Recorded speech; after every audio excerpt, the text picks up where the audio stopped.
زمین تو میرا رب ہے، تجھے میں دنیا میں جا کر کے مانوں گا، تمہاری عبادت کروں گا، تیرے سوا کسی کو رب نہیں مانوں گا۔ لیکن دنیا میں آ کر کے ہم کون سے راستہ اختیار کر لیے ہیں، ہم کون سے گمراہی راستہ پر چل رہے ہیں، ہم کون سے دنیا کی اس رنگین میں ہوتا جلاتے ہوئے جا رہے ہیں۔ اس لیے رب نے فرمایا کل من علیہا فان، اس رنگین دنیا کے اندر مت ہو جاؤ، اس رنگین دنیا کے اندر تم مت گھس جاؤ، بلکہ یہ دنیا فانی ہے، یہ دنیا نہیں رہے گی۔ ایک دن ایسا بھی آئے گا زمین کو توڑ دیا جائے گا، یا آسمان ختم ہو جائے گے، یہ چلبلاتے ستارے تمہارے بکھر جائیں گے، یہ زمین زیر و زبر ہو جائے گا، یہ زمین یا دنیا ساری کائنات کچھ باقی نہیں رہے گی، صرف باقی رہے گی تو خدا کی ذات باقی رہے گی۔ اے لوگوں اس دن کو یاد کرو جس دن پہاڑ بڑے بڑے پہاڑ کو ریزہ ریزہ کر دیا جائے گا، یہ سورج زمین پر زمین کے اوپر اتنی سائبان ہو جائیں گے، اتنے نزدیک ہو جائیں گے، بتایا جاتا ہے کہ سوا ہاتھ کی دوری پر ہوگی، یہ زمین تانبے کی کر دی جائے گی، یہ سورج الٹے چل رہے ہیں۔ آپ جانتے ہیں سورج کی رفتار کیا ہے؟ سورج اس طرح کہاں پر چمک رہا ہے؟ حدیث پاک میں آتا ہے کہ چوتھے آسمان کے اوپر سورج ہے،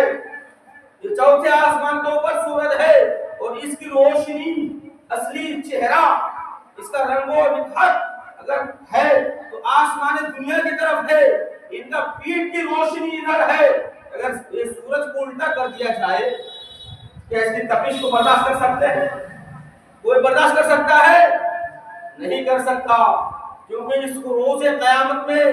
اللہ تبارک تعالیٰ سورج کو اختیار دے گا، پاور دے گا